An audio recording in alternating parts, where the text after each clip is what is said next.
Hello everyone, welcome back. Good morning. Happy Saturday. I hope you all have some coffee. Should be a chill stream today. We'll see. I'm working on updating the floating damage numbers. My goal is to make them a lot clearer and also to add support for a lot of the things that are missing. But we can get into that in just a second. Ultimately, I think I'm going to want to improve how those are actually rendered from a technical standpoint as well, because they're all just individual scenes, which may not be the best idea. But anyway, so I'm just going to see the primary goal is to improve the clarity of those numbers and to make so the numbers I'm talking about, like the numbers you see here in the trailer that are just floating up here. So there's a big problem in that, you know, they all kind of get lumped together up here and you can't really tell what's happening in terms of like where all your damage is coming from. So I'll explain the new approach that I'm taking to this in just a second. But you can wishlist Alchemortis on Steam. I would appreciate that. The demo is going to be out in the near future, so if you're wishlisted, you'll be notified when that goes live. Yeah, I'm pretty much like, I'm getting close to having a good demo. I think I just need to tweak the content a bunch and also having discussions with the publisher about like what we actually want the demo experience to be. So be working on that for the next couple weeks and then hopefully the demo will be out. If you want to support the development as we wrap this game up, you can join on Patreon if you subscribe to the sponsored tier here for at least 1 month. I will send you a key for the full game and your name in the Alchemortis credits. So again, at least 1 month of the sponsored tier and you'll get those 2 perks. And I also have the Udemy courses. Everything's linked below. So if you want to support me in any way, all the ways you could do so are linked below. But of course, the best way to support is wishlist the game, watch these streams, tell your friends about Alchemortis, all that good stuff. Hello, HiveB, welcome. Thank you for the subscription, the 2 months in a row. Very much appreciate that. Thank you. That's very generous. That's very generous. Hello, Christian Brenner. Welcome. Mohal, good to see you. Emerson, welcome. Okay.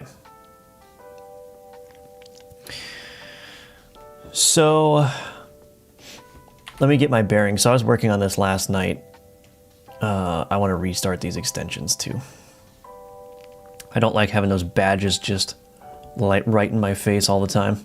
Anyway, so I spent last night, I was breaking this up. So previously those damage numbers were spawned by this board combat component. This board combat component is responsible basically for handling all the damage that comes to a board. So that's what all this code is doing here basically, is it's just looking at all the different damage types and properly like logging it, tracking that in the history and all that stuff. But it was also previously responsible for spawning the damage numbers. So I've actually broken that out. So instead of this spawning damage numbers, what this will do now is this invokes an event, which is basically like a damage summary item. So anytime damage has been processed, I create this damage summary item and I invoke that, and that is listened to by the text float component. And the text float component now is the one that's responsible for actually accumulating and batching the numbers and then ultimately spawning the text float here.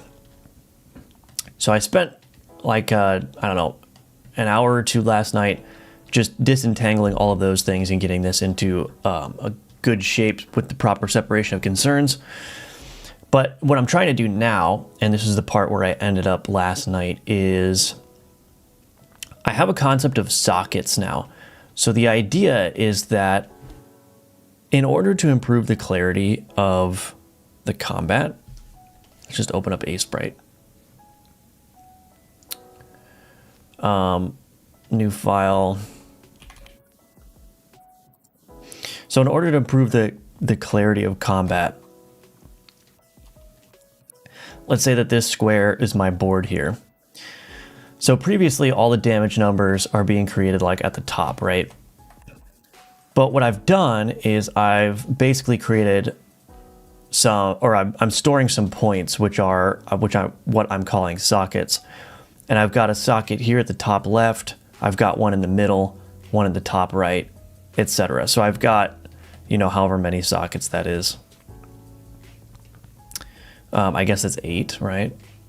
4 corners and then 4 middle parts. So now the goal is I've got all these positions along the edge of the board, and I can basically decide where the damage number is going to spawn from based on what damage type it is. So the goal is to get it so that, for example, all of the physical damage spawns on this side, right? And then we might do like all of the poison damage coming out of the bottom, and all of the fire damage might come out of the top, right?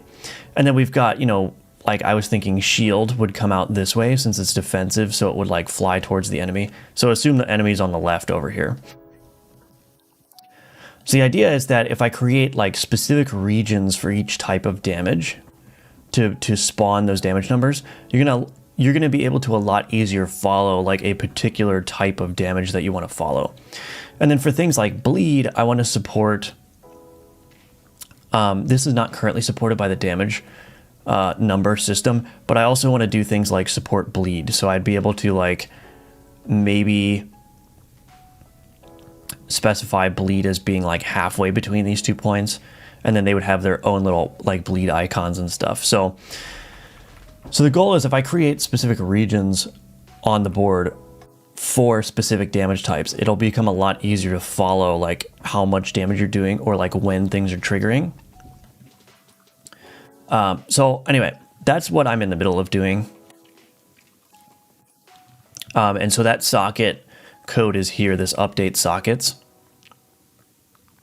And this is basically just setting up all of those positions expressed as local positions from the top left of the board.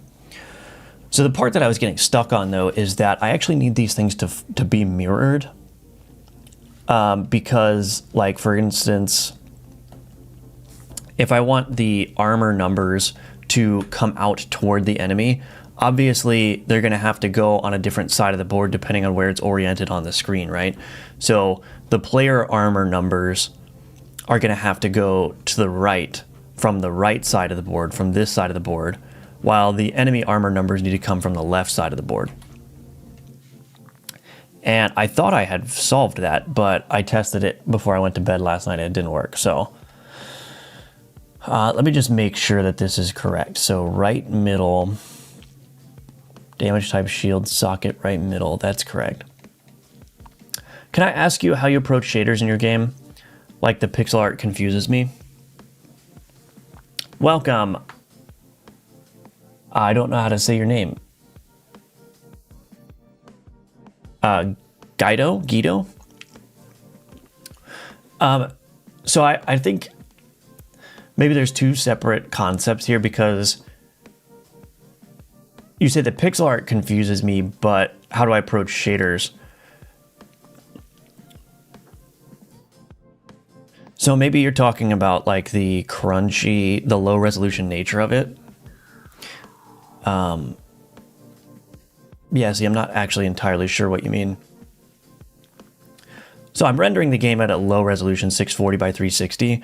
So that means like these path lines right here, these are animated with a shader, but because there's not much resolution on the canvas itself, this gets crunched down. So I'm not actually doing a shader effect to preserve the pixelation. That's just preserved as a matter of the fact that I am rendering at a low resolution. Like if I turn on high resolution mode, which makes the resolution higher while keeping everything proportional, you can see that these lines become very smooth, right? So I'm not doing anything special with shaders. It's just that the low resolution of the canvas crunches everything just by its nature. So when you're looking at like the health globe stuff, for example, if I go ahead and take some damage here, this is the same deal, right? Like this is smooth. If I were to change this to high resolution, do you see how these health globe values, these health globe waves are much, oh, you can't see it. See how these health globe waves are much smoother than if I were to turn on or turn off high resolution? they go back to being crunchy.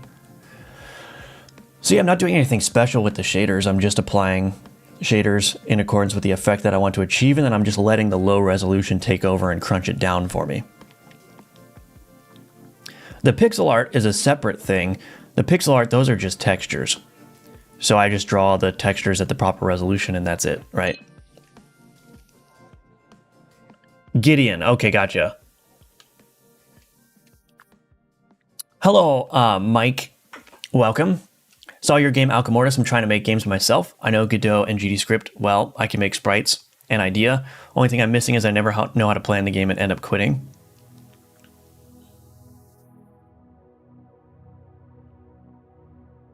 Yeah, I mean, I think...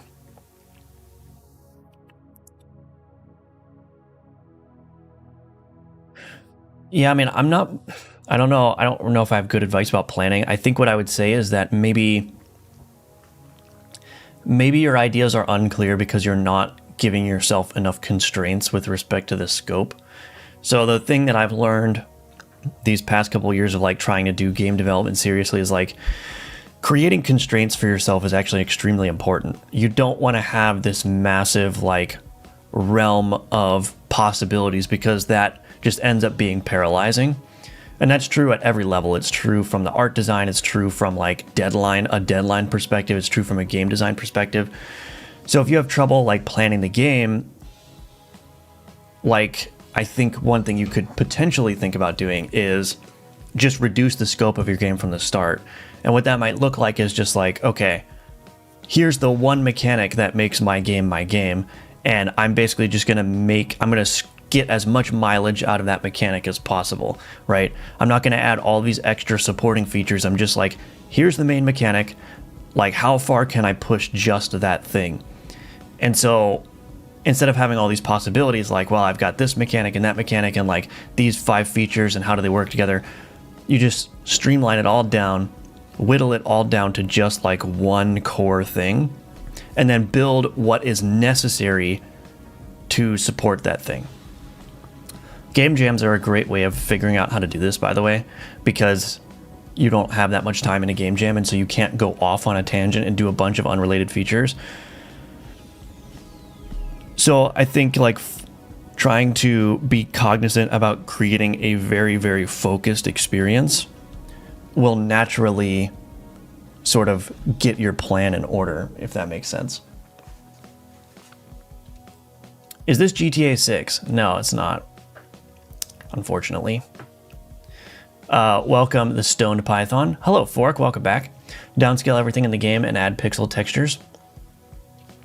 Well, nothing is downscaled. The resolution is 640 by 360. That is the resolution that I draw with my art in mind with. So for example, this drawer texture, this inventory drawer texture here, since my canvas size is 360 pixels tall, this texture is 360 pixels tall, right? So it's a one-to-one match. So there's no downscaling happening. It's just drawn for the resolution that I decided upon.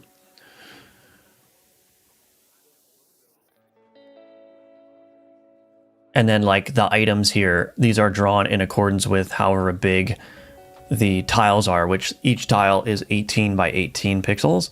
So if I'm going to draw a skeleton warrior that's 2 cells tall, well, I already know what the size needs to be in order to support that, right? So yeah, there's no downscaling. I'm just drawing everything with the correct dimensions.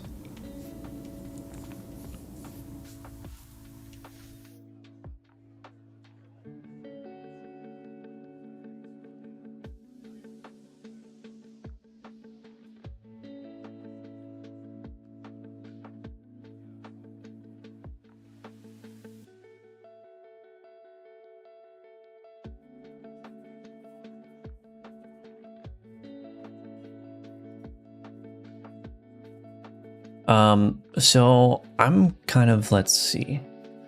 So this kind of, let me think about this. Global position.x is greater than get window width divided by 2. So this is the code that's supposed to flip it. What if I put a breakpoint here? Let's just put a breakpoint here and see. what this is doing. I mean, the shaders, are they downscaled? No, the shaders are just applied to the textures directly.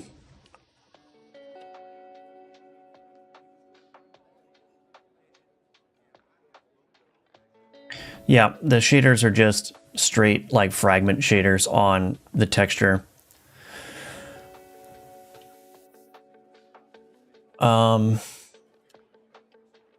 So wait a minute. Did that not work? Oh, maybe that didn't work. Text float component. Maybe that's the problem.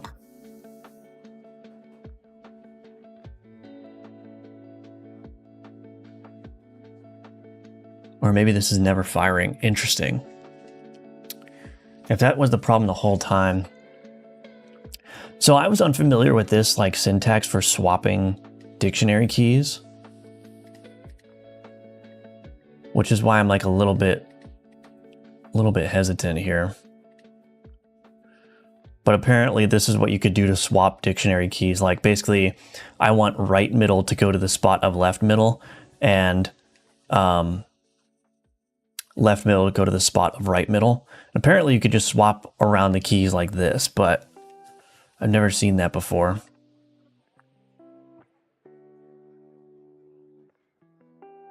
So owner as node2d.globalposition.x. Okay, that's the problem. So this may need to be, I may need to call this deferred.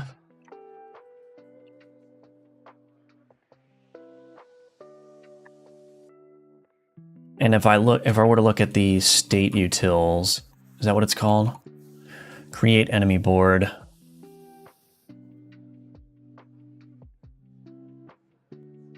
Yeah, I don't think the enemy board position is updated by that point.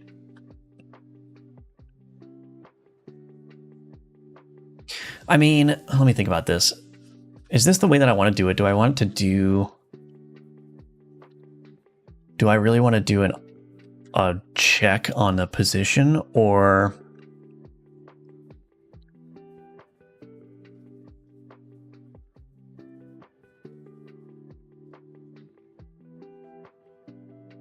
Let's just do this. Var is enemy board.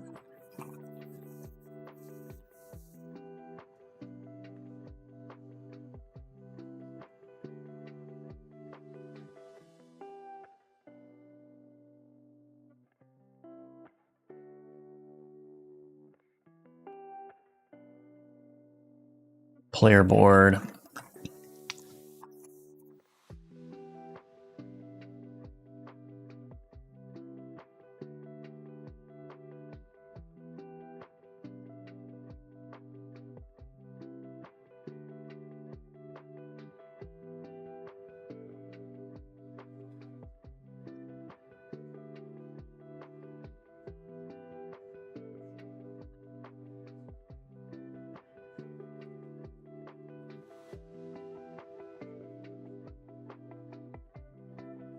What am I trying to do here?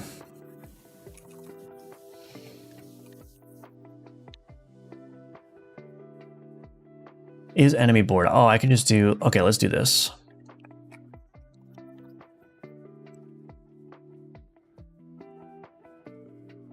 Gameplay.board.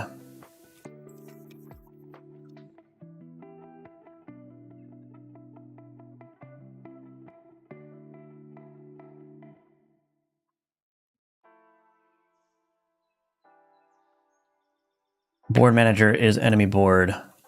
Owner board. False.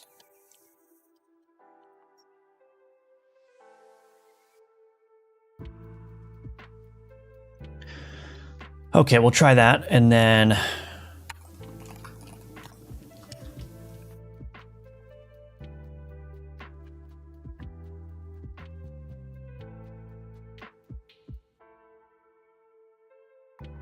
we will just go into the training dummy here.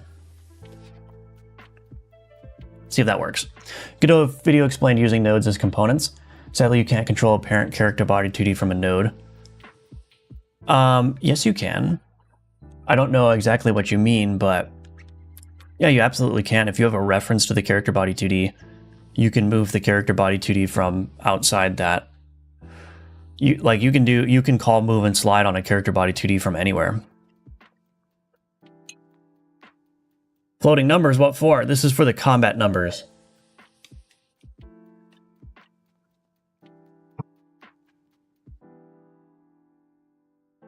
So I'm changing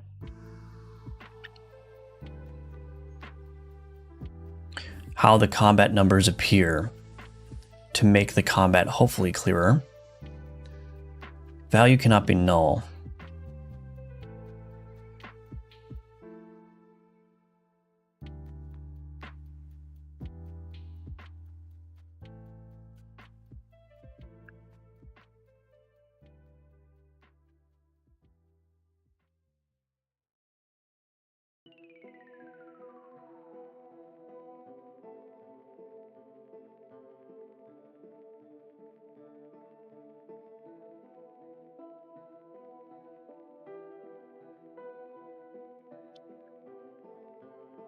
This check is probably not good.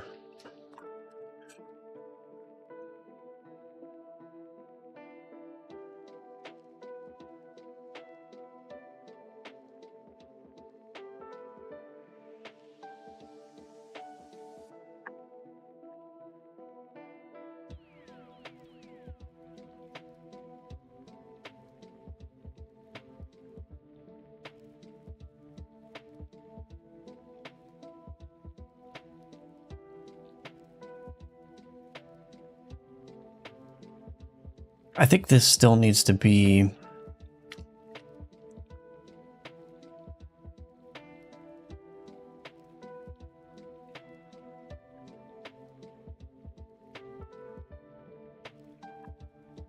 Still needs to be called deferred, and then is enemy board, try get value.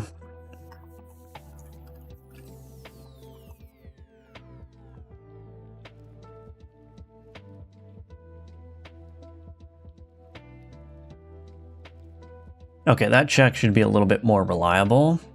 Then we'll put a breakpoint here. Does board still sound like a real word to you? No. No, it doesn't.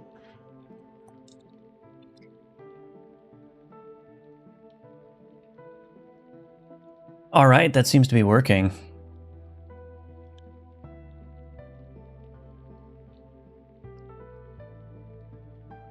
So let me just make sure this flips correctly. So left middle is 0.36, so I want to see right middle become 0.36 afterwards. It did. Okay, it did work. Awesome. So the only problem was my enemy board detection. Do I still have debugger errors?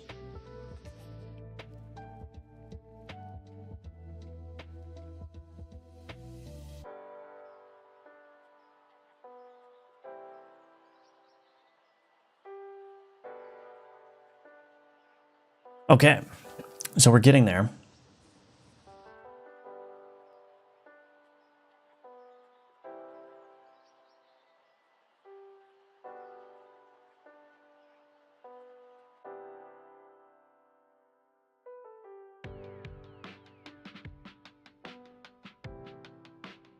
So we're getting there. So again, the goal, just to repeat real quickly what I covered at the beginning of the stream, I have different parts, different areas of the board where numbers can spawn from now, and the goal is to give each different type of damage number that comes out of the board its own location, so you can more easily discern like how much of each type of damage you're doing.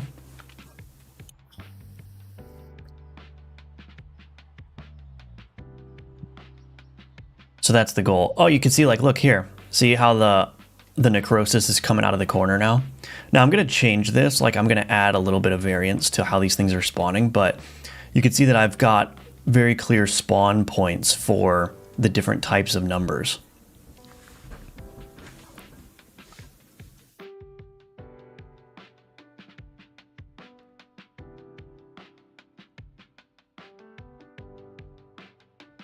So we're going to add a little bit of variance to these things.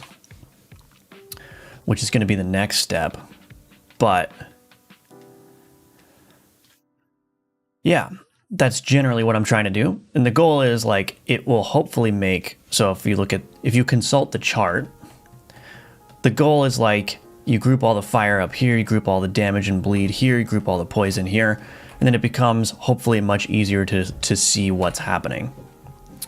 I have a question. Do you have a reason for using C# instead of GD script? Personal preference, that's it. That's it.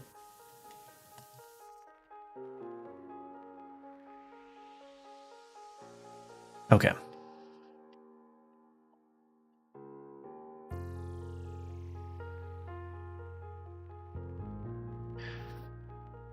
Okay, all right.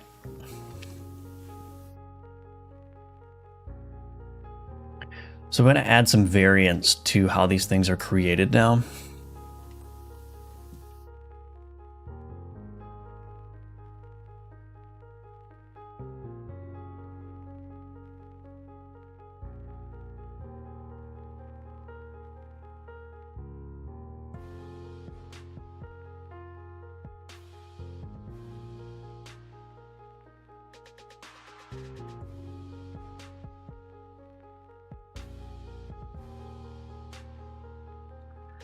Play, direction. So I think I want to change the direction here.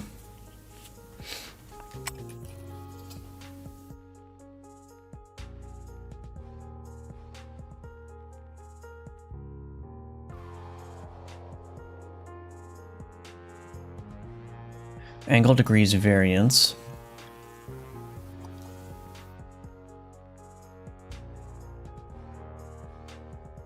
We also may want to change, probably going to want to give it a short range to spawn within as well.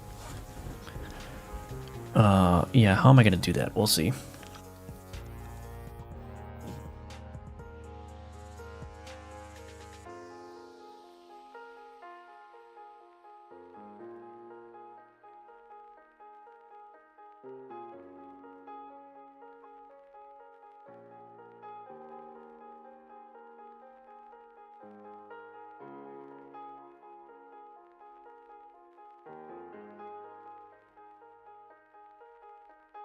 Maybe we'll turn that down.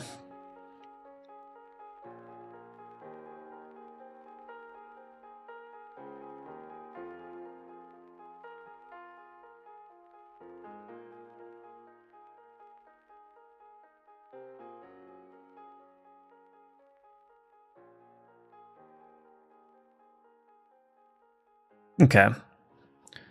So the numbers are still spawning on top of each other because they all have the same origin point.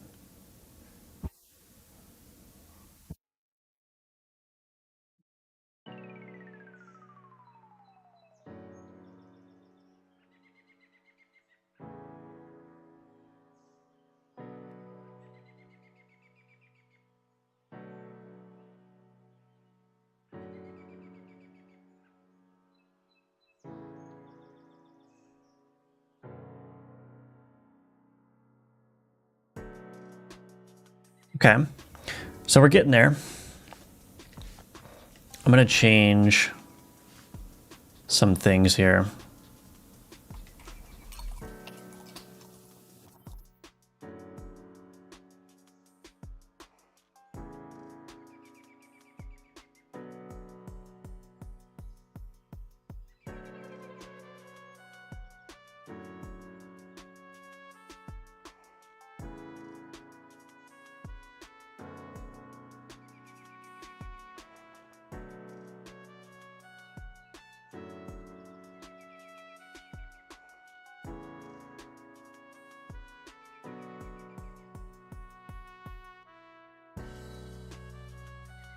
Okay.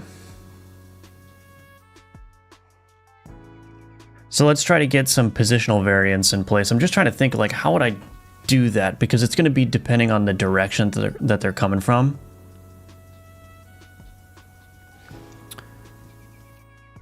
So let's also just try this.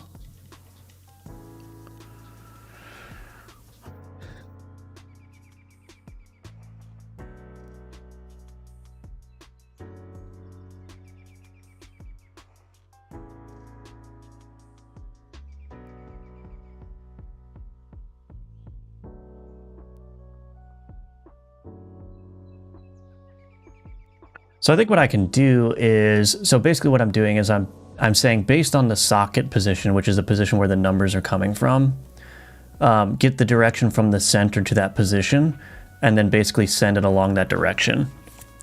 So what I could do is I could take the perpendicular vector of that direction, and then I could essentially just take some like min and max variance along that perpendicular to offset it. So I need a solution that works no matter which direction they're going in.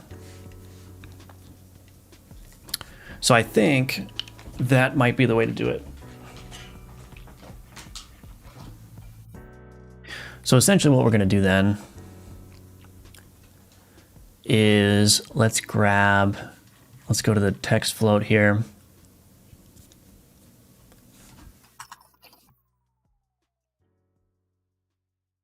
Direction dot orthogonal.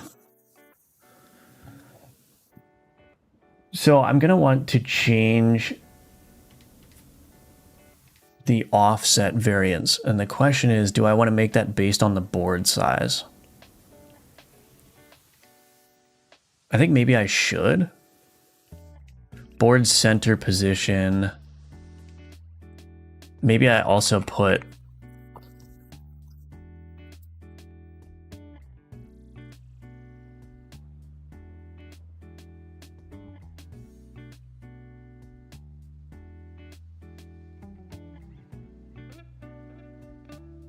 board size here.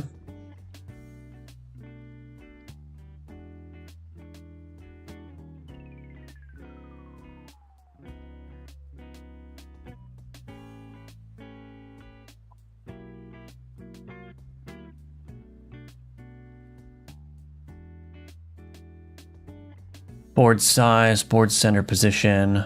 So I can get rid of this actually. I might just call this board size here, get rid of the var, get rid of that. Board center position doesn't need to be stored because I can just do, actually I can just make this a computed property.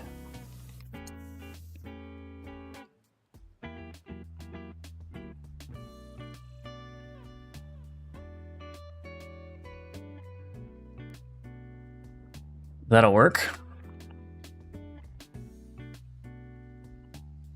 Okay, so now we've got the board size. So when we go to the text float here, we've got this perpendicular.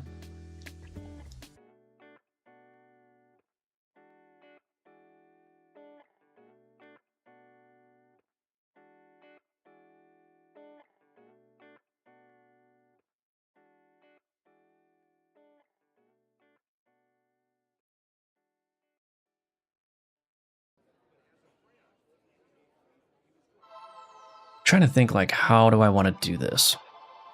Like, is this going to work? So I could do half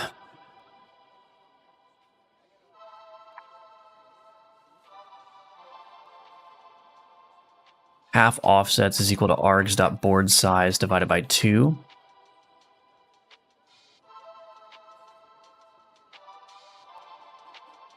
Is equal to perpendicular times half offsets. And let's just do absolute value.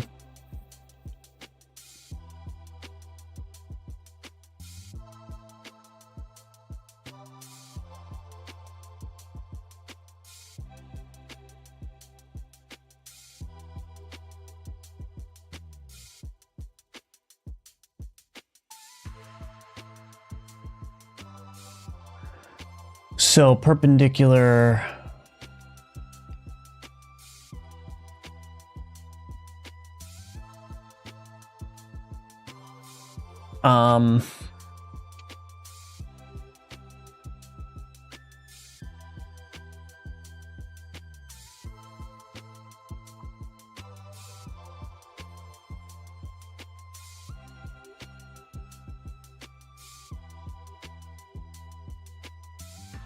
is it just like final offset is equal to perpendicular times?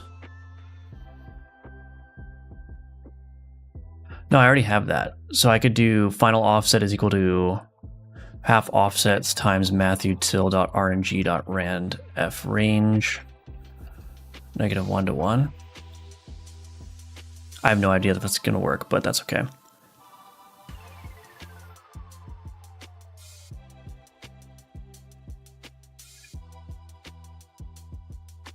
Position root, position plus equals final offset. I have no idea if that's going to work. Let's see.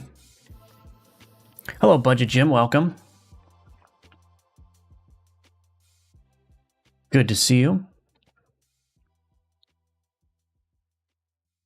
Let's see what happens.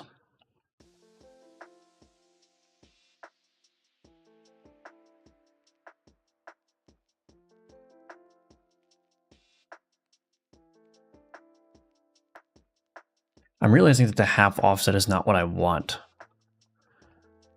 Board size, let's just do divided by 4. We'll use a magic number for now. But if I have a half offset, that means that it basically can use the full height of the board, because if the socket's in the middle here and it's saying, oh, well, you can go half the board height up or down, then basically it's using this whole side. But I kind of want to keep them grouped in a certain area a little bit.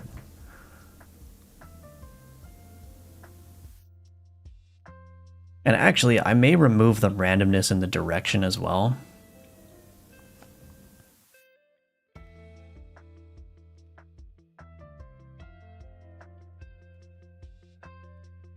Yeah, maybe we'll remove the randomness in the direction.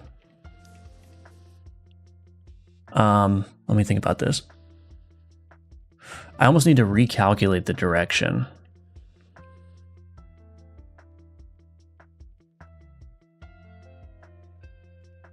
Yeah, let's get rid of this.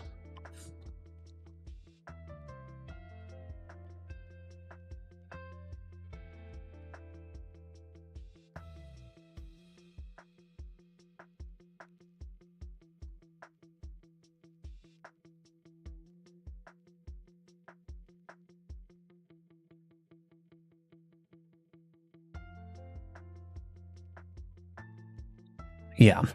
So I recalculate the direction. So the direction is always going to be based on like what its spawn position is to the board center. So I'm going to get like a nice cone sort of distribution, I think. Hopefully that looks a little bit nicer. Can always go back to the random angle if I need to.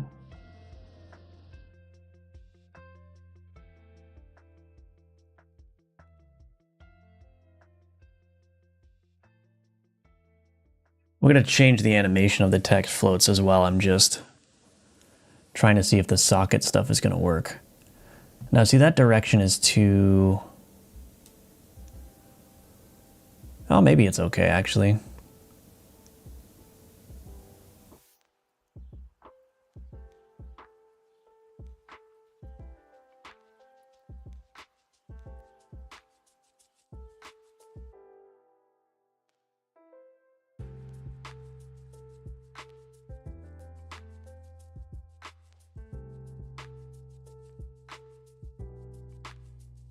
I don't think my perpendicular calculation is working, though.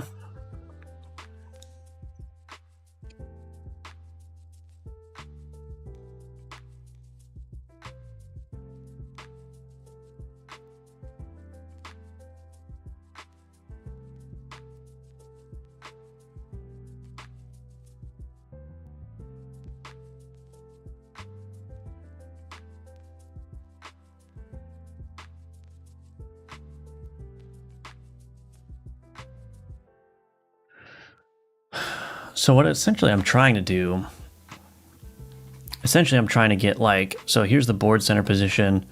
This would be the spawn position for the necrotic damage. And then I create a perpendicular vector that looks like this. Something like that. And then I choose a point along this direction to actually spawn the text float. But I wonder if that's not working the way that I think it is.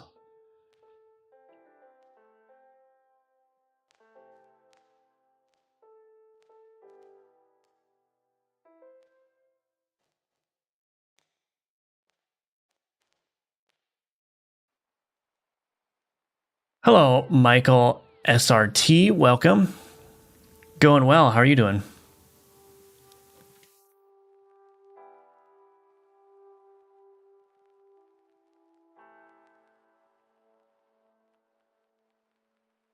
Board center position. I don't even need to do this. I can do... This is already normalized, so I don't need to do this.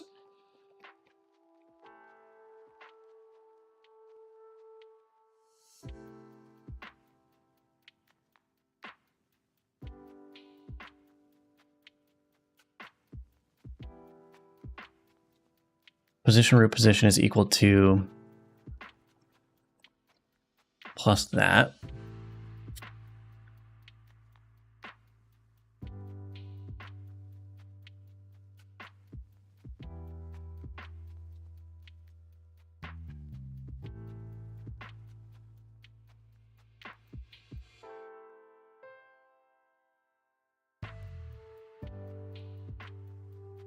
So we adjust the position and then we reset the direction to that, to point from the center to the new position. So I wonder, I mean, it seems to be working. I mean, I could make it easier on myself if I just change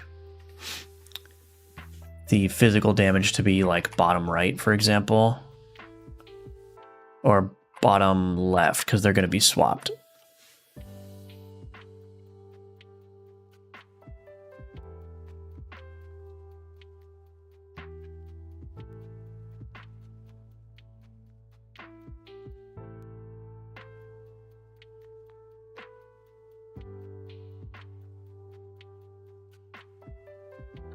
I don't think that's working the way that I think it should, because like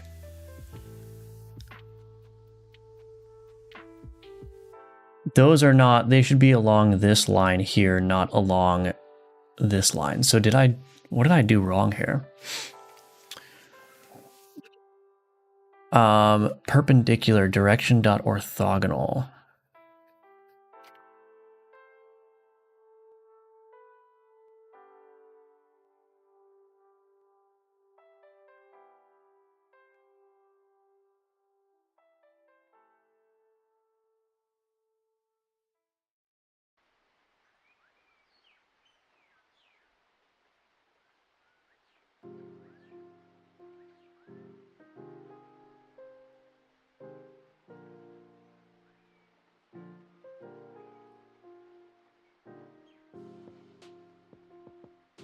So the half offsets, I mean, I'm basically just quartering the board size. And then if I multiply that out by the perpendicular, then I'm going to get like the, you know, if the perpendicular vector is perfectly up and down, what that's essentially going to do is that's just going to say, okay, we're going to offset the text float by 0 in the X direction, and then by up to, you know, 25% in either direction of the Y, right? But when the perpendicular is more of like at an angle, it's just going to take the proper proportion of each the X and Y component. So I'm pretty sure that that's correct, but it doesn't seem to be working. Final offset is half offsets, and then I'm just saying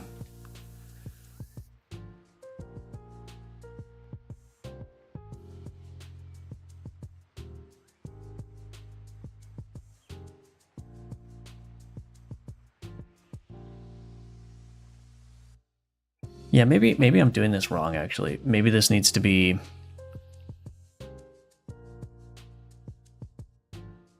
Maybe this needs to be...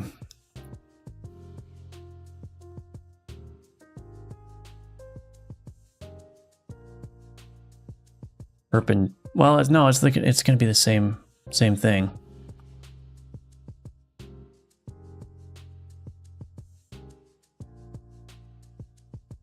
I mean, I could make this simpler.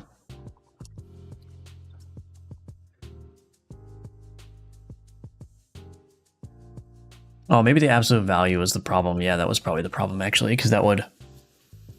Yeah, that would completely wipe out any of the negative components. Okay, this should actually be correct. We take the perpendicular, multiply by the half offsets, then we just scale it linearly. We either flip it, or we go all the way to standard or any number in between. I think that should work. Let's see.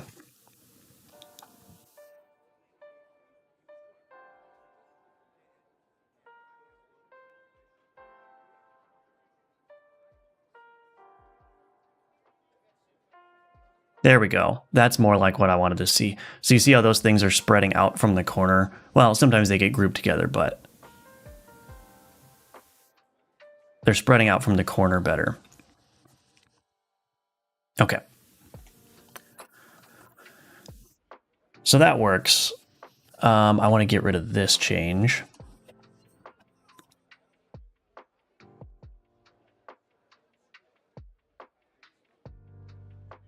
So now the animation, I want to change the animation here.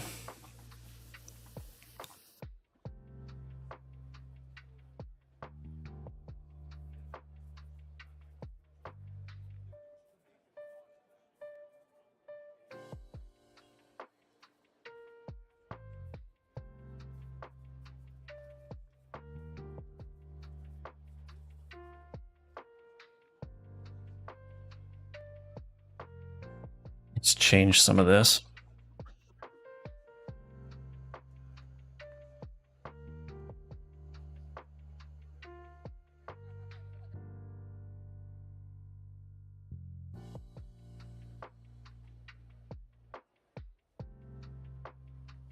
Use my extension methods.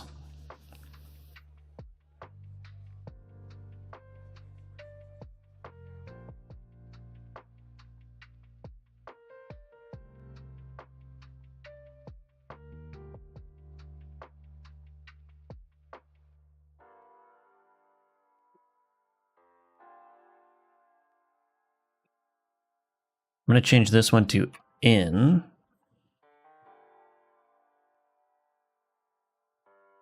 No. Is that what I want?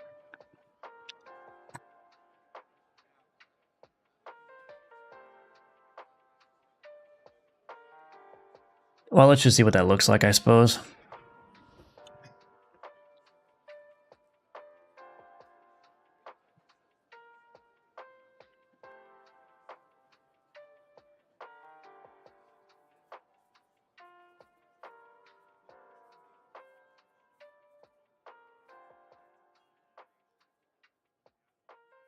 I almost want 2 steps in that.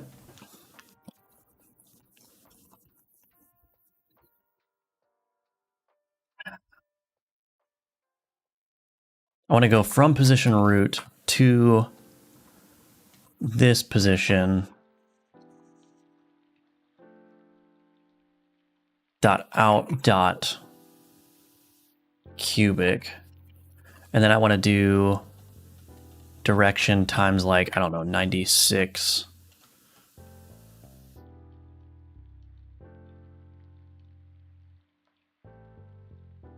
Something like that.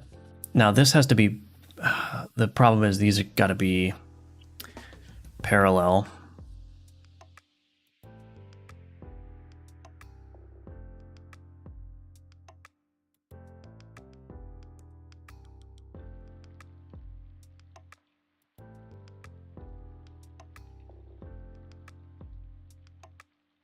Well, the easy way to accomplish this for now is just to do that and then set a delay on here.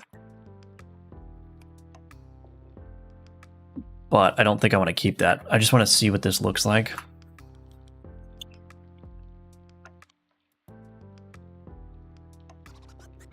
So we need an initial motion to separate it from the board.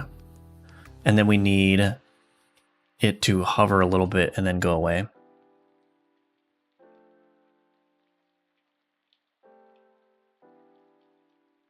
Yeah, basically like that. Let's change this to 32. Let's change it down to that. 1.25. Let's do 128. I don't know, that might be too much actually.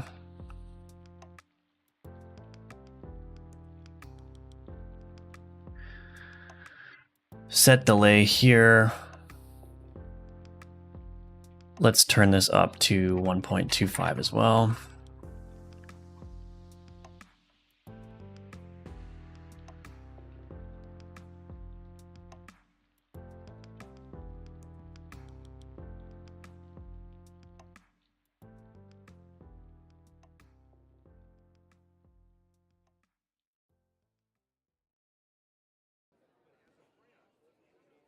So those are stopping for quite a while. Oh, well, this delay needs to be 0.4. Probably turn this one down. This is the annoying part about tweens, is you gotta recompile every time.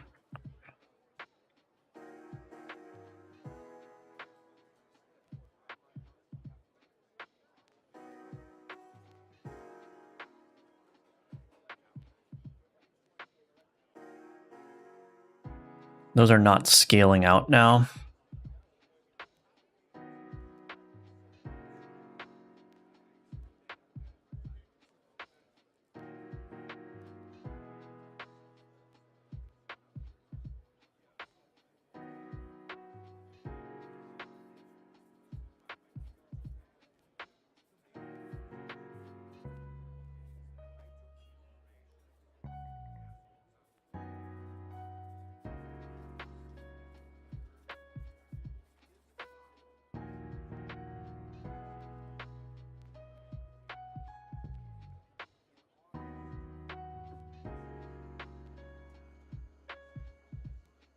So that's looking a little bit better. I think I want this scale to last a little bit longer. Start a little bit earlier again.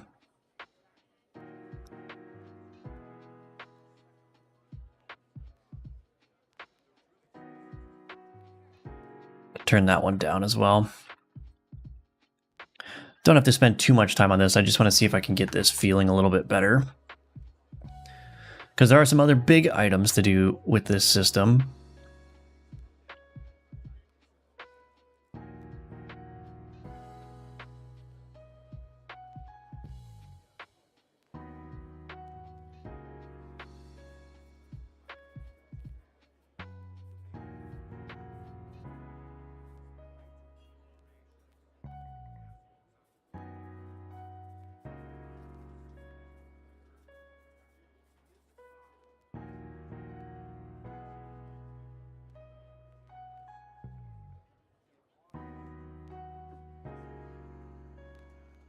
Why is this taking forever?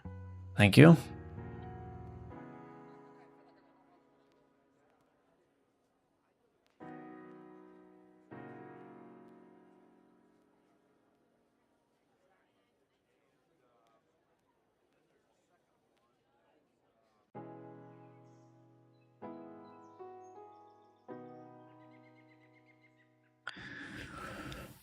Let me look at the easings cheat sheet. I'm using cubic for that initial one. Out cubic. Do I want to do...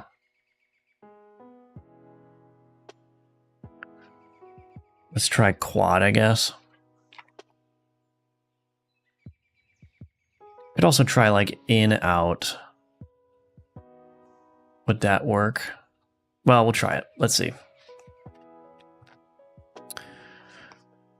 I can play with this a lot later too. I just want to get the feel down, and then we can work on the important stuff.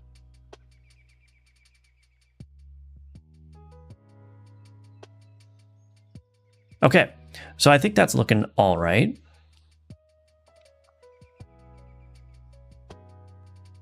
So the last thing I can do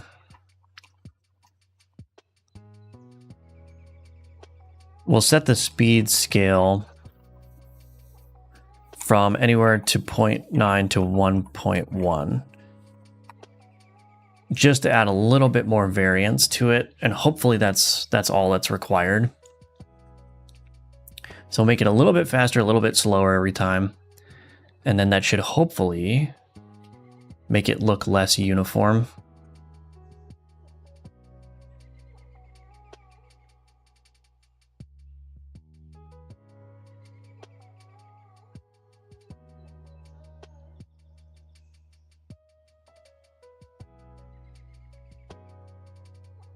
Okay. Can probably make that a little bit more aggressive. If you were a radio, I'd listen to you every day. Thank you, December. I appreciate that. Do you keep your tea mug topped off? My biggest developer hurdle is I have to be drinking a yummy drink the whole time or I lose focus. I end up drinking a liter of tea by the end of a good session. Well, no, I usually, most of the day, I'm just drinking water. But usually I have coffee in the morning and then I might have some tea in the afternoon.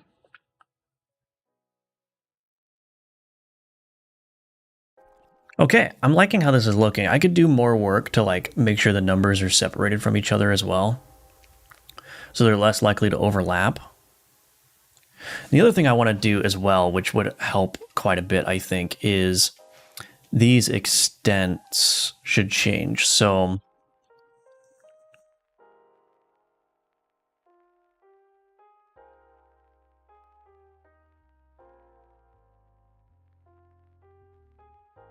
we're going to do, let's see, 24 to 32, and then var max extent mathutil.rng.randef range.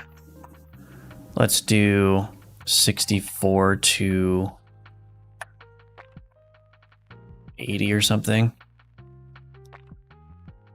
Min extent, max extent. Okay. Thank you, Snupbill, for the IDR 10,000. That's very much appreciated. Thank you, thank you.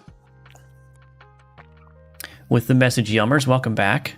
Always good to see you.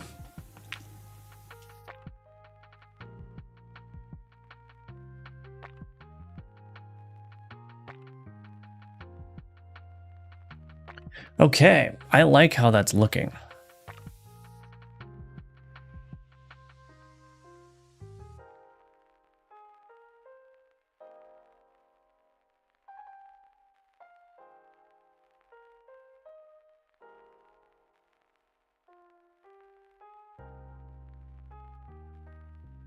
I like how that's looking.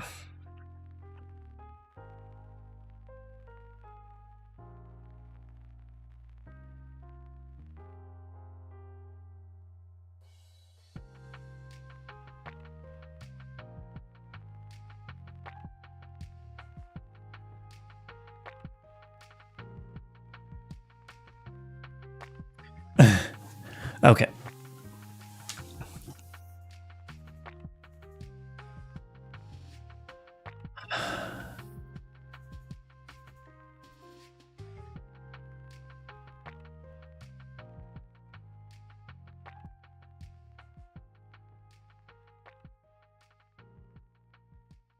So yeah, hopefully that makes it a little bit easier. I mean, I'm still going to do some work on this, but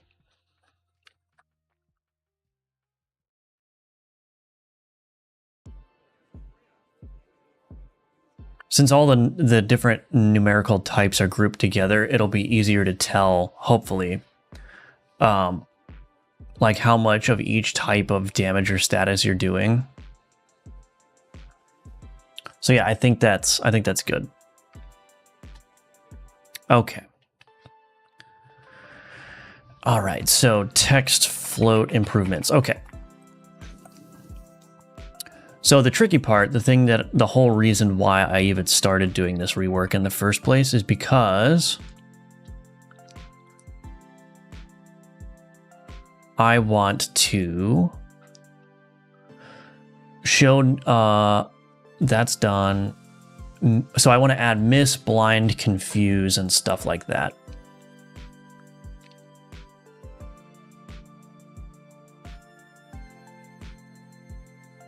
So we need an effect for when things are blinded. We also want to show text when something misses because it's blinded.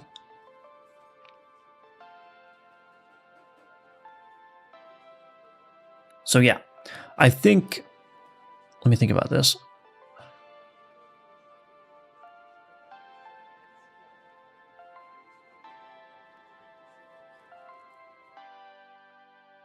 So in this case, I may actually want the miss text to come from the item itself. So I need to think about how I want to do that.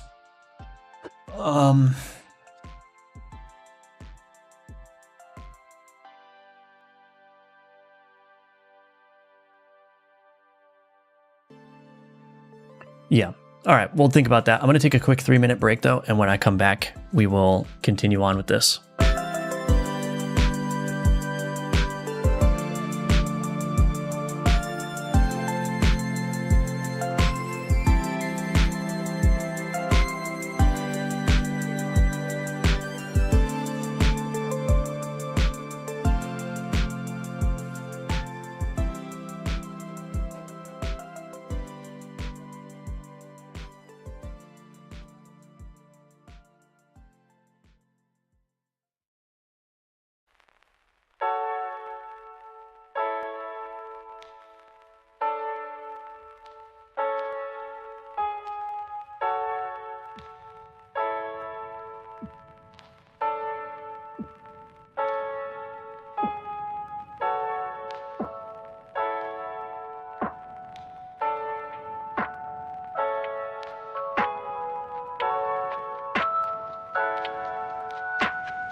Okay, I'm back.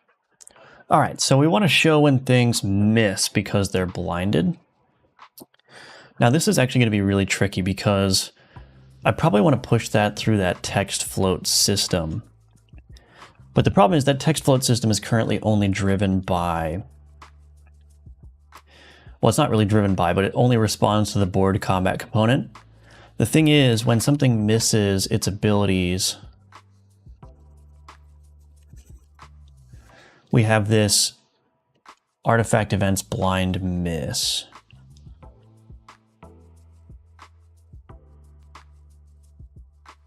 Let's see.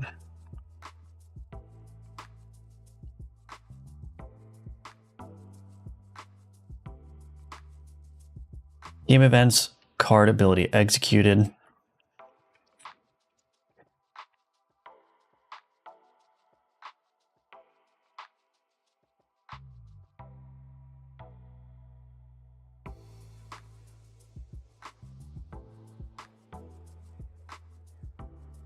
So where is that being? Emit card ability executed. So I'm thinking we might want to do the same thing down here. Is blinded. Yeah, let's do that. Card missed. So let's do public static event.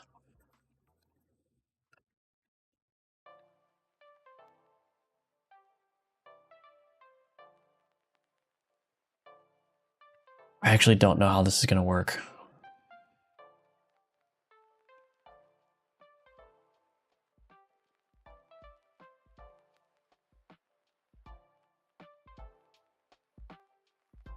Do I just want to pass along the base card?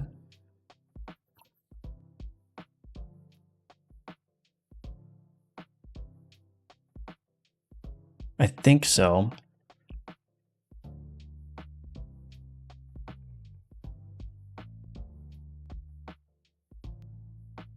Let's just stub this out and see if this works.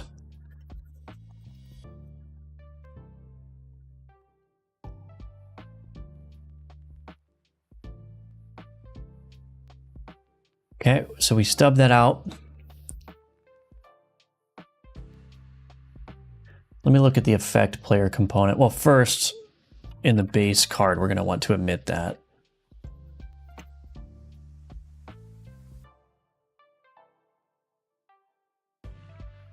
Okay, so now in the effect player component, do I want to listen for that here?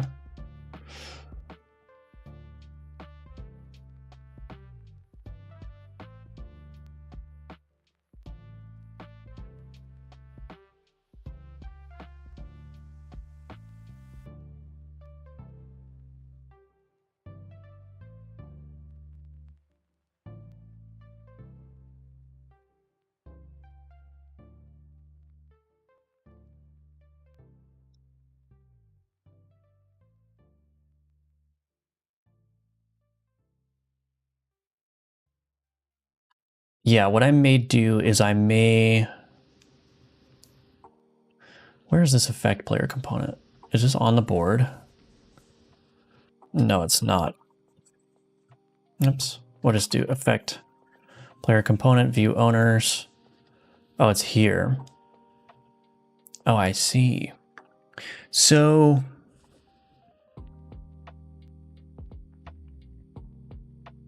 I think the thing to do here...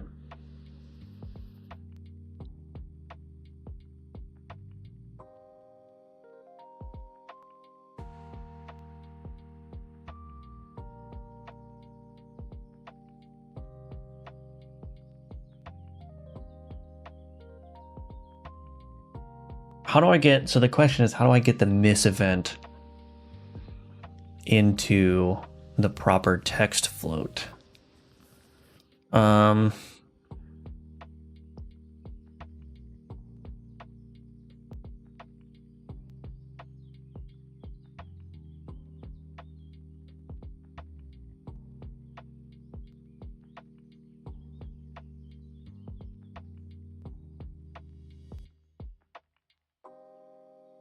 I mean, it might be fine to put it in here.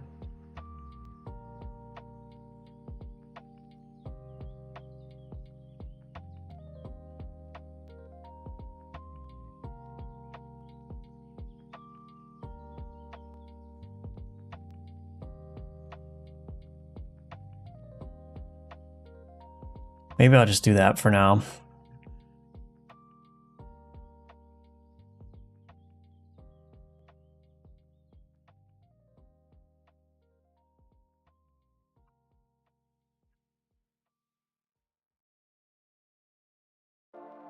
Okay.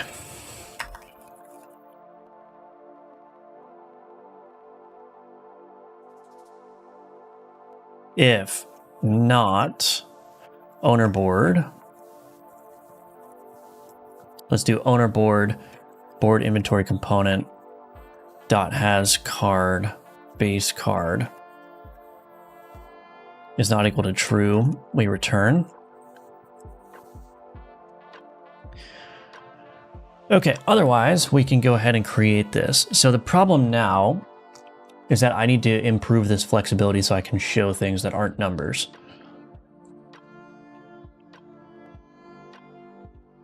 Is crit damage type.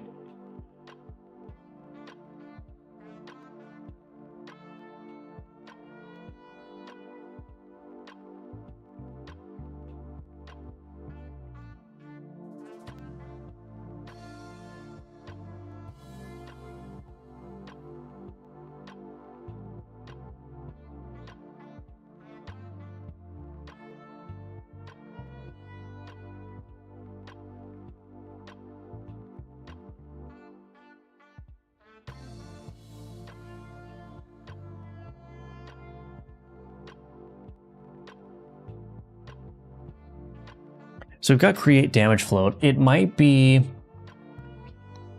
better to do something like create card float.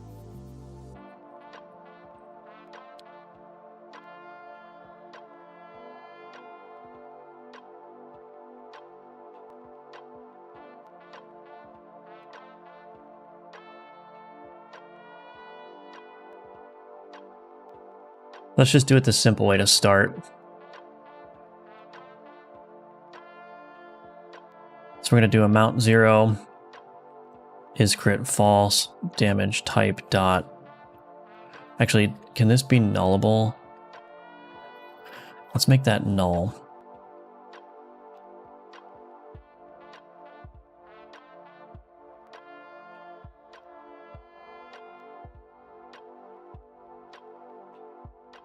Socket position.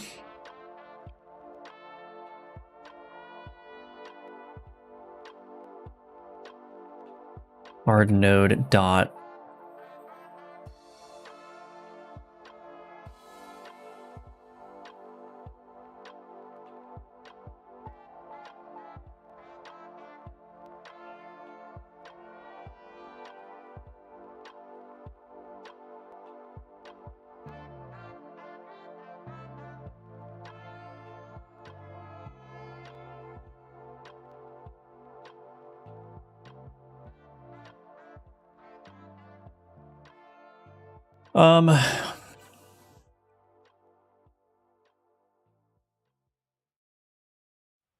Card.card node not equal to null.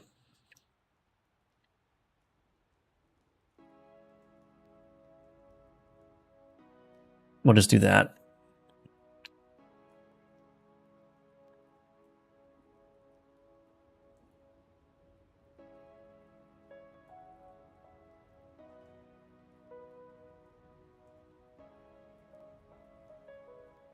So I may want to make this a little bit better in the future, but what I'm most interested in doing right now is just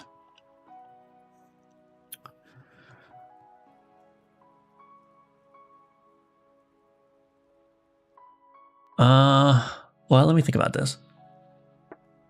Because I'm going to want to support bleed as well as a separate thing. So maybe what I'll do, excuse me.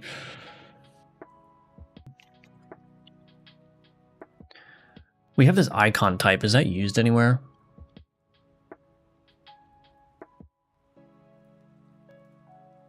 I don't think so. So what I can do is I could do like a public enum, let's just call it like secondary type, and we can do bleed, blind, stuff like that. And then in my text float args, what I can do, not required, I could do public secondary type nullable like that. Then what I can do is secondary type is equal to text float dot secondary type dot blind. So yeah, so now what I can do is I can actually pass in the secondary type here.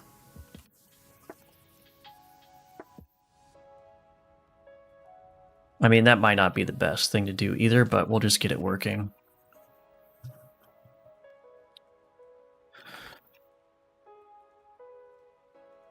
Blind.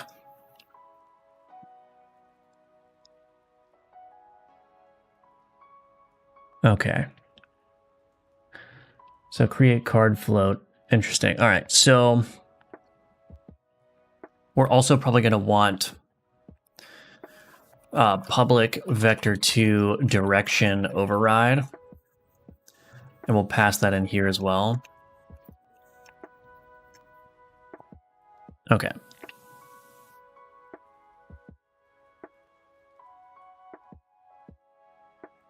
Hello, V. Welcome back. I've tuned in a couple of streams and I've been wondering how you got your Visual Studio working with GD Code, and if you have it linked with Godot somehow. This is VS Code, and it's a C# project, so there's basically no connection to Godot at all, because from VS Code's perspective, it's just a C# project. So it's just a matter of getting the C# configured to recognize the project. If you want to use VS Code with GDScript, you'll have to install an extension that will communicate or hook into the GDScript language server so that you get syntax highlighting and autocomplete and stuff like that.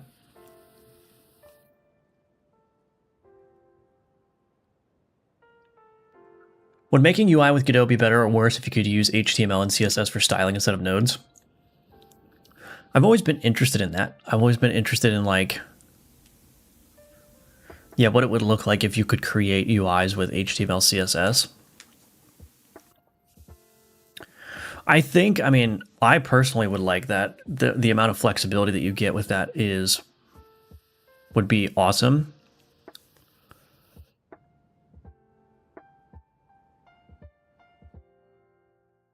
But yeah, I can't even begin to imagine what like the technical implementation would look like for that. Like, would you have to run like a web rendering engine somehow and like make it work on top of the game somehow? I don't even know. How much longer do you estimate the game will take to develop? A couple more months. For those of us who are procrastinators, is motivated to see you progress and achieve milestones. Sorry for my bad English. That's all right. Yeah, a couple more months. I mean, like, I'm pretty set on the deadline of releasing before the end of the year. So, yeah, we're basically just wrapping up like quality of life things. I'm trying to improve, you know, the clarity of the game, improve the introduction that new players get to it. I mean, one of the big quality of life things that I just finished was doing key rebinding, which was a huge pain in the rear. But, you know, it's like I'm just working on those kinds of things now. And then once the demo is released, so here's the key rebind menu. You can do like, oh, if I want to pin a tooltip, I can do like Control-Shift-Alt-Click to pin the tooltip, save, resume. And then I can do Control-Shift-Alt-Pin. Unfortunately, if that collides with the hide tooltip button, it hides the tooltip.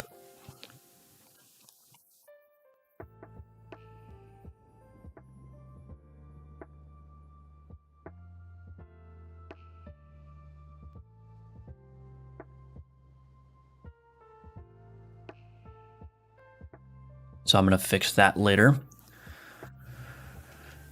But yeah, so just basically just getting the quality of life stuff done, trying to make the demo as good of an experience as possible, and then hopefully like all of the big quality of life things will be done.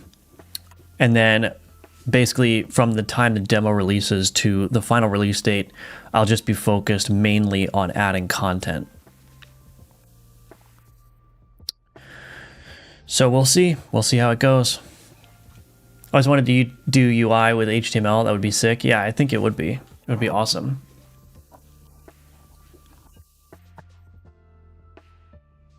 Anyway.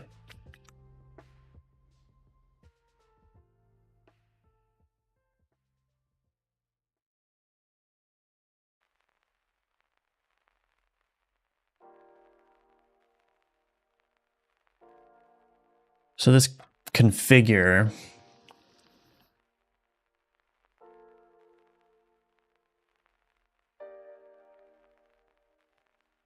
Can I do color args.secondary type switch? Actually,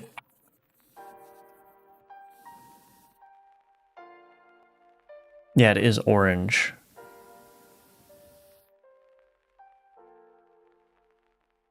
So I could do secondary type. Well, let's just do this. Game constants.color red. Secondary type.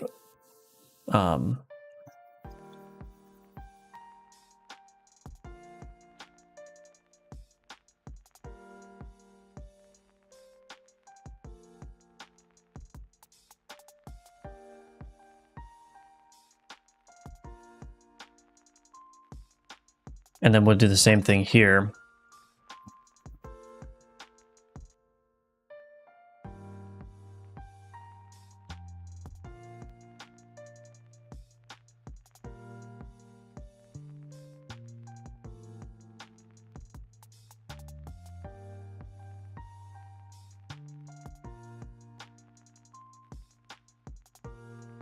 So I'm going to need a blind texture and a bleed texture here.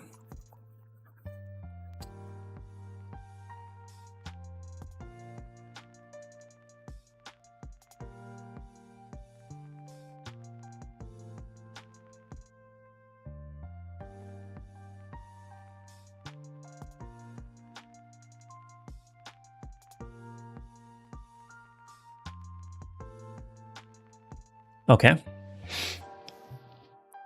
All right, so then when we play this direction here,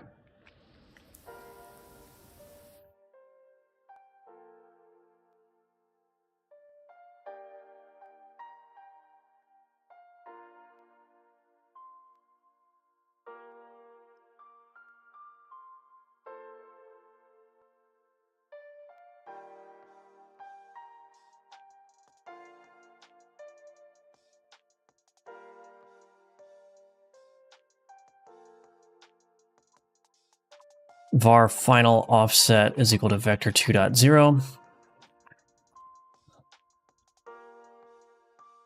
So we're only going to do this offset if we're not supplying a direction override.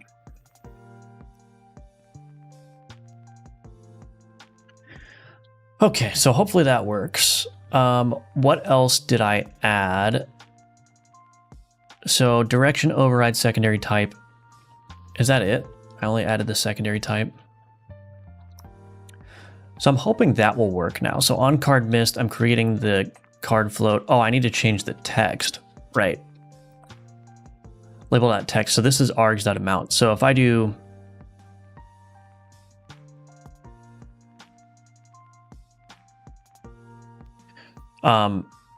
string label override.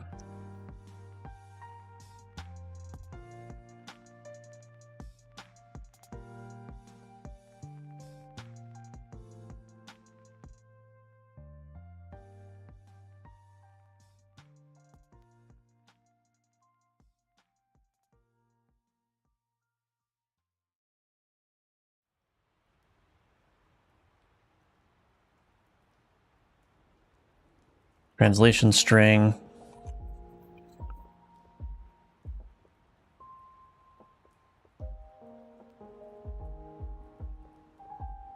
Private const. UI text float. Mist.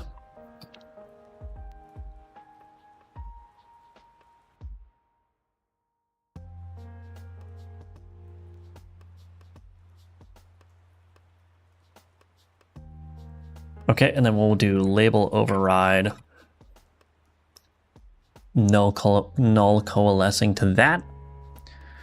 Okay, so then we build. Let's see if it works. So everything should continue to work. But now I should see like mist text over items that have been blinded.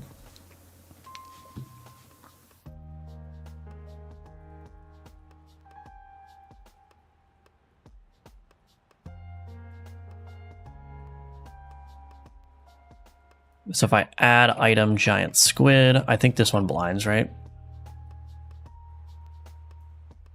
All right, let's see what happens.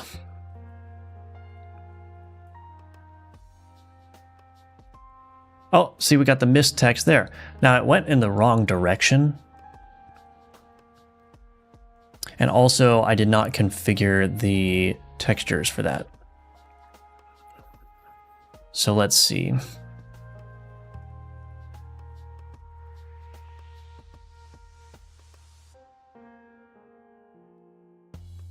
So we put those new textures in place. It's still changing its direction though.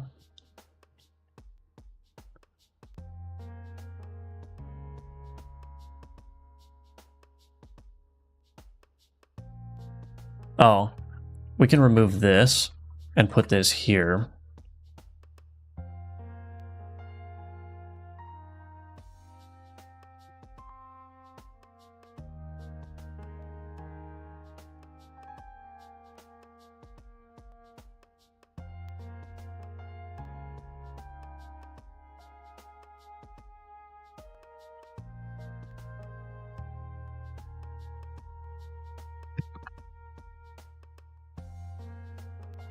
Okay.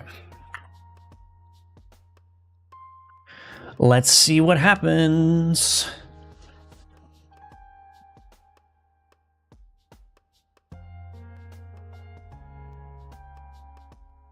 So now I should see the blind icon as well as the missed text. Hey, look at that.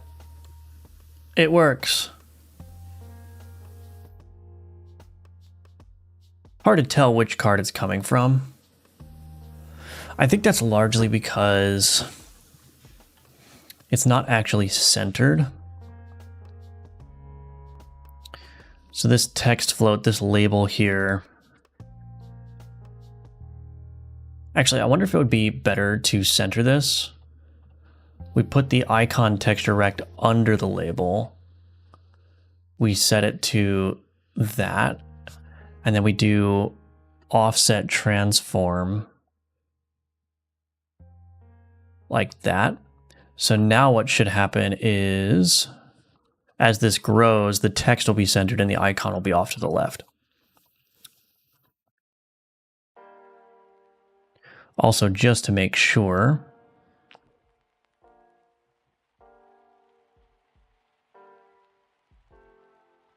we just disable this. I'm pretty sure I set that to ignore as well, but that's right. So now the missed text and all the text should be centered around the actual text value.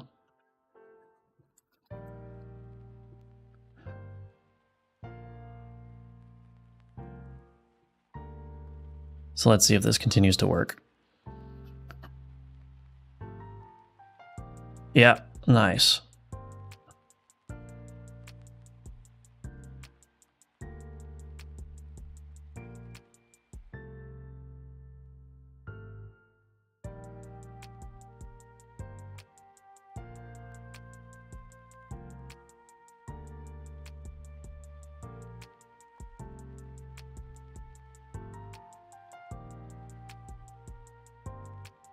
I don't know about you guys, but I think that looks a lot nicer because like all of the similar damage numbers being grouped together makes it a lot easier to understand what's going on, I think. And then of course we have the missed text now, which helps.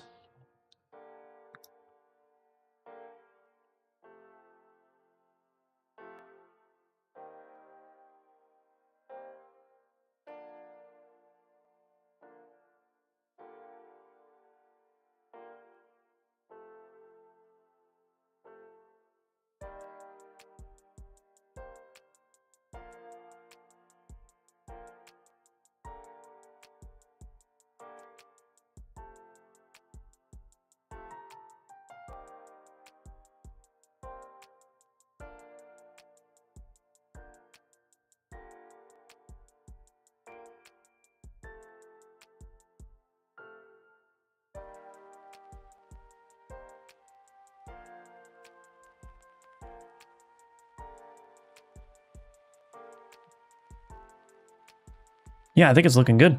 Hello, Zeba Gordon, welcome.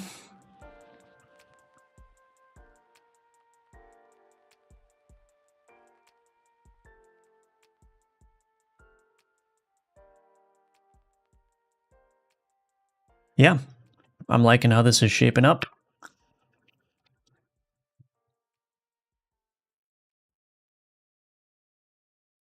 Add missed indicator to cards. So now the next challenge is to figure out how to get like bleed to show differently.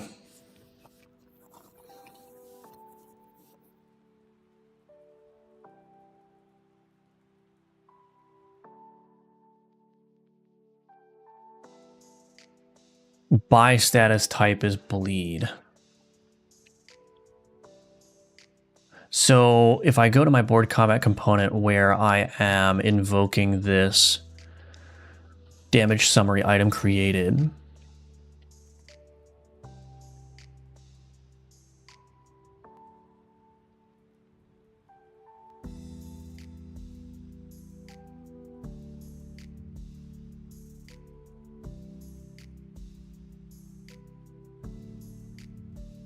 Do I just want to pass along?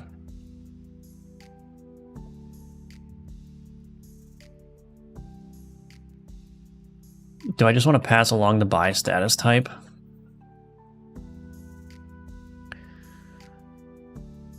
And then in here,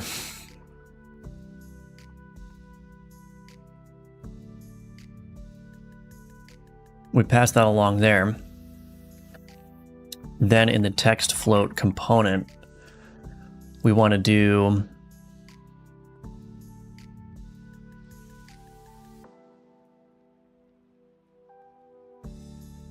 create damage float.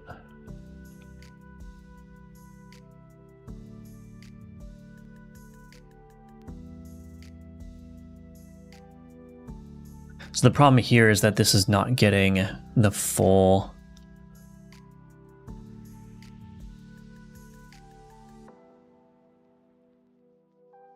process batched damage. Oh, is that going to be a problem?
Wait, does this need to be batched anymore? I don't think I need this batch ID anymore. I don't think I need this.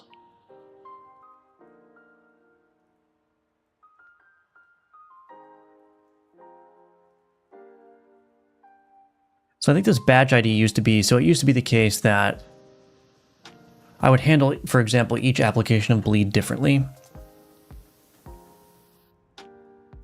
And so it could be the case that multiple bleed damage instances would happen from a single hit because it would go through and it would like execute multiple of the stacks of bleed. But I don't think that's happening anymore. So the batch was a way of like identifying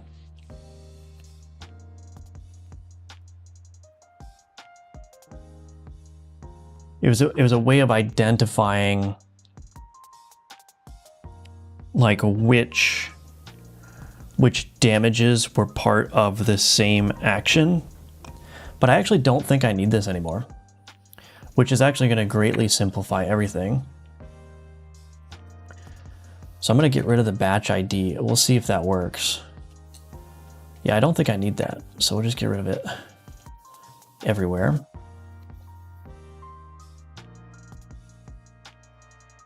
Probably look better if enemies flashed when hit, right? No, I don't think so. Because you're not damaging enemy cards. That's not how the game works. You're damaging the whole board as a unit.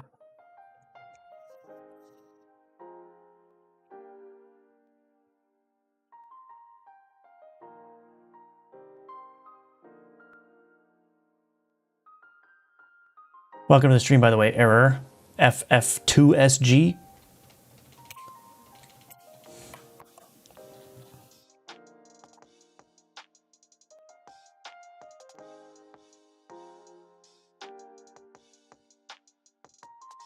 We get rid of the batch ID here.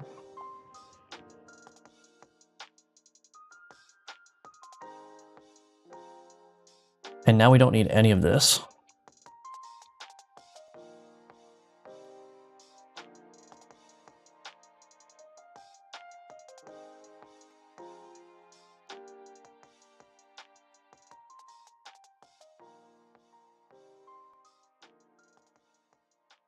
Okay, so then when we go to the create damage float now, what I could do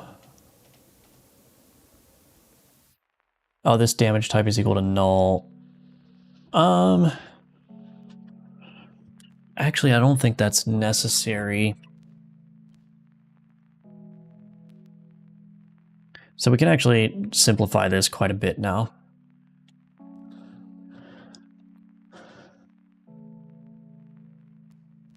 Damage summary item dot amount.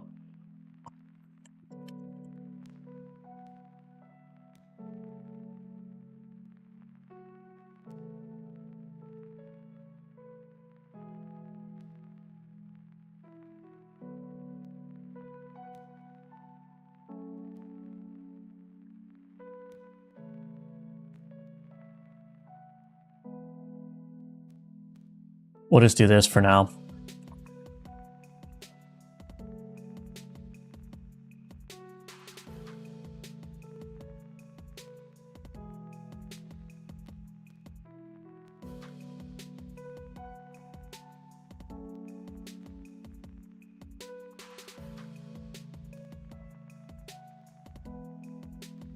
I think that's it. So let's go ahead and get our scythe on and we'll check it. Debug, test player cards, get our scythe on. So what I should see, and I might want to change the socket as well.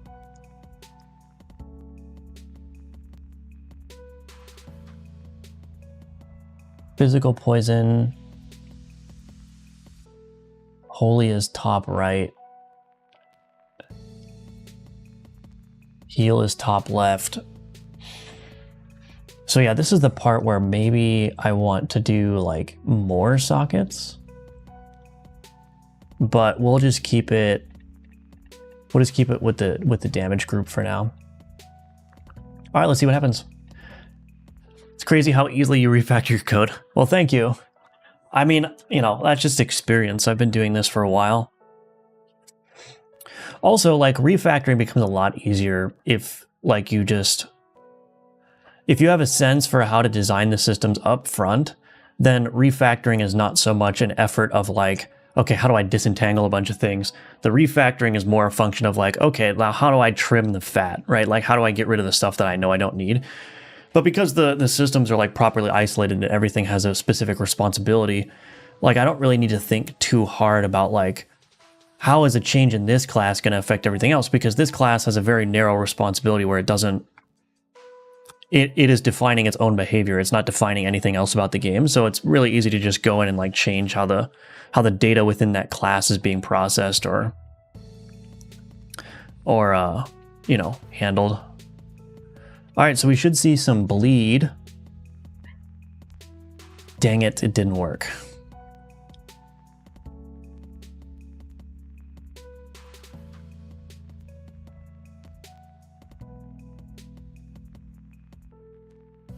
Wait a minute. An additional bleed stack is consumed for every 5 stacks. Each stack consumed deals 2 damage. Okay. Why does that make sense? Why is it leveling off at 8? Hold on a second. Oh, because it goes to 11. And then because there's 10 stacks, it's consuming an addition. So yeah, it's at an equilibrium now. So it's at 8, it applies 3 more. The damage consumes 3 stacks. So yeah. The problem though is that it's not showing the bleed icon. Damage summary item by status type is equal to bleed status. We pass that in here. We go to configure. Oh, I see. I actually think I probably want to put this first. This, yeah, I want to use the secondary type as the priority in terms of assigning the texture. And then here we'll do a nullable equals. So we'll say if this first block did not assign a texture based on the secondary type, then we'll fall back to assigning the default texture for the other types. Refactoring is one of the main reasons for switching from GDScript to C#. Yeah, the refactoring tools are much better in C#. I mean, not only can you just like rename a symbol for example, through the whole code base, but it's also nice just to have like that compile time safety where if you know you want to get rid of something, you can just go and outright delete it, and then the code tells you everywhere where you need to change, right? Because it won't compile. There we go, we're seeing bleed now. So now we can actually discern which damage is due to bleed and which damage is due to just regular physical damage. Excellent. That is looking much cleaner. So again, my hope is that this change will make it a lot easier to understand what's going on in the game. You'll be able to read the numbers a lot better. Let me try, I haven't seen what fire looks like yet, so let's do override player board dimensions. Buckler innate, attempt to parry any incoming attack upon success. Cooldown is reduced by X. That is an interesting one. Yeah, I can definitely think about that.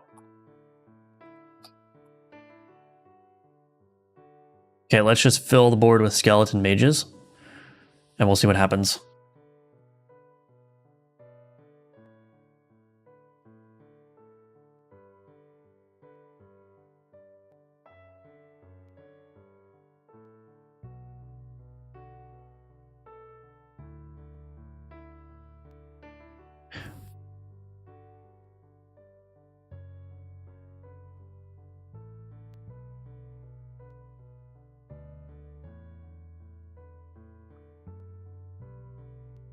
I'm probably going to rework fire again.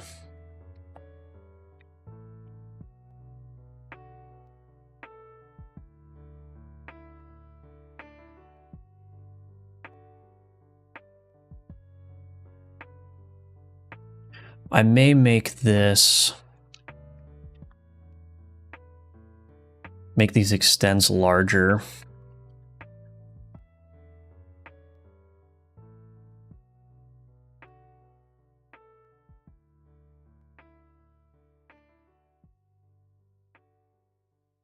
GDescript of VS Code is not so bad these days too. That's true, yeah. I mean, VS Code, because it's just a dedicated IDE, you just get better tooling generally. Like the find and replace, for example, is much better.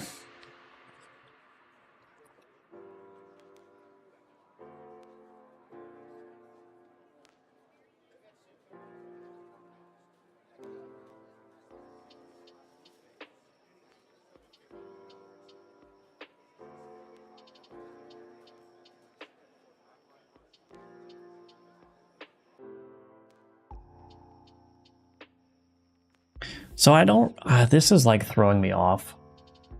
The scaling.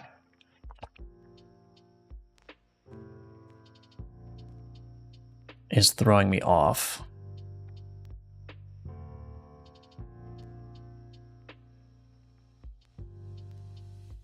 Am I scaling the right thing? Maybe I'm not scaling the right thing.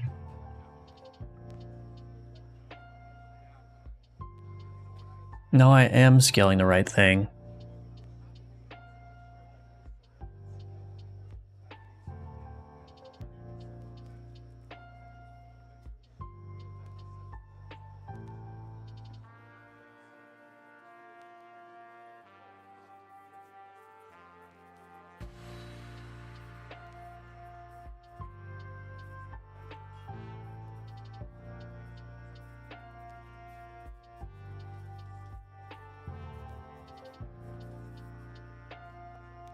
I'm gonna have to look at that some more.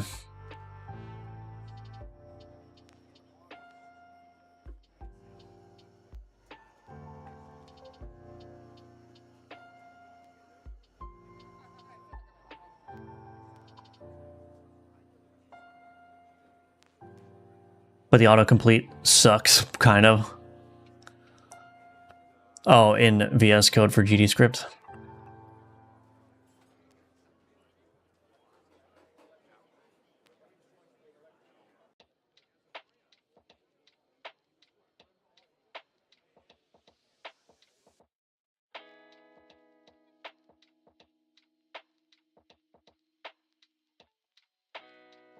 Well, the numbers don't become very readable at that point, but I think that's probably understandable.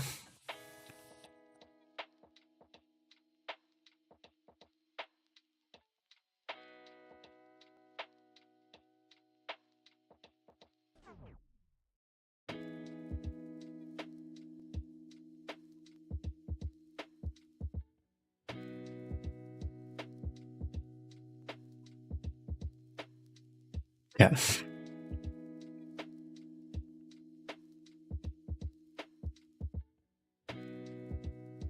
I mean, that's pretty satisfying in its own way.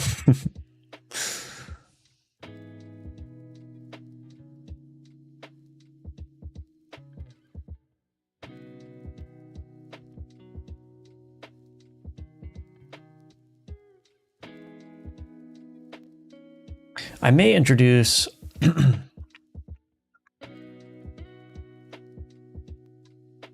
a padding here.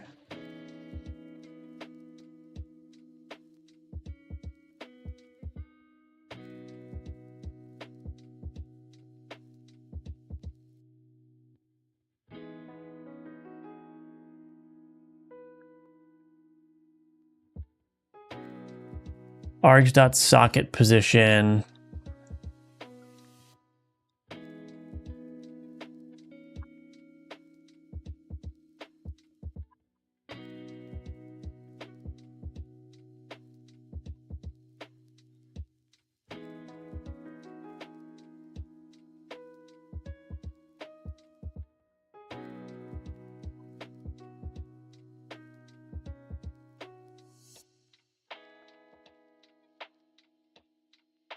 I think that's what I want to do. Just give them a minimum distance away from the board. My game code is majority Rust, though. GDScript mostly just orchestrates it, so language server isn't choking on it much.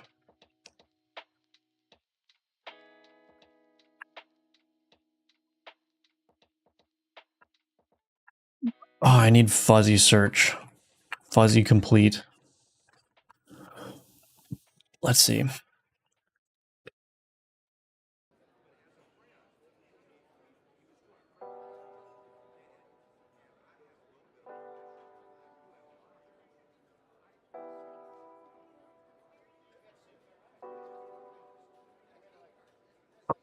I think that looks pretty good, actually. Obviously, the numbers are going to get hard to read if you just do a bunch of damage, but I think that's understandable. Now, the other problem is that those text floats disappear.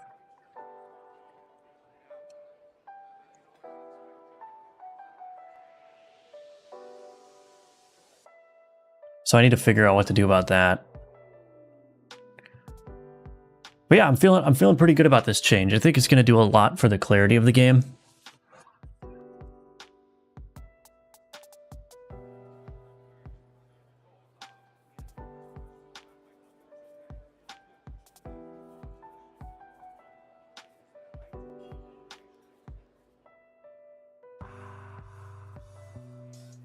Did you make all the sprites yourself too? I did. I did indeed. Welcome, Brian George. Good to see you. So I want to do a confuse status as well.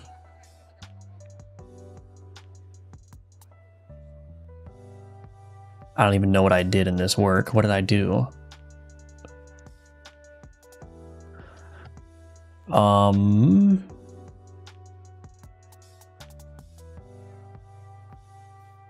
Oh yeah.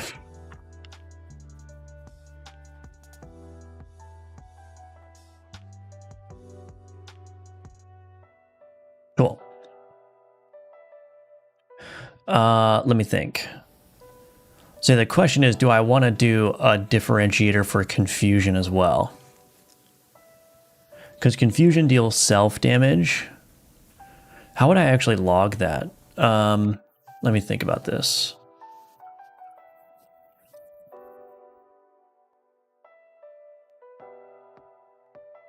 Yeah, this is just doing self-damage. I don't have a way of telling the game that the self-damage is from confusion, so...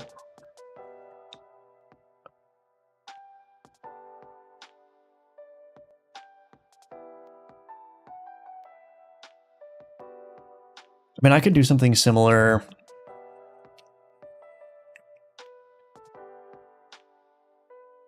I could do something similar to like the blind miss where I spawn like confused text from the item itself.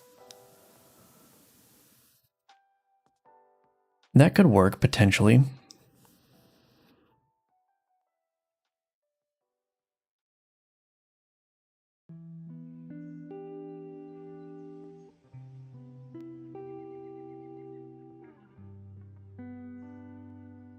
I'll need to think about that. I will need to think about that. But that's going to be it for the stream for now. So I want to thank you all for watching. Thank you for being here. I'm just going to be working on this afternoon. I probably should be able to wrap this up this afternoon. But yeah, thank you everyone for watching. Thank you for being here. Weirdo the Farmer, GG's. Please consider wishlisting Alchemortis if you haven't yet. I would appreciate that. Again, I'm just working towards the demo, getting a demo build ready to go for you.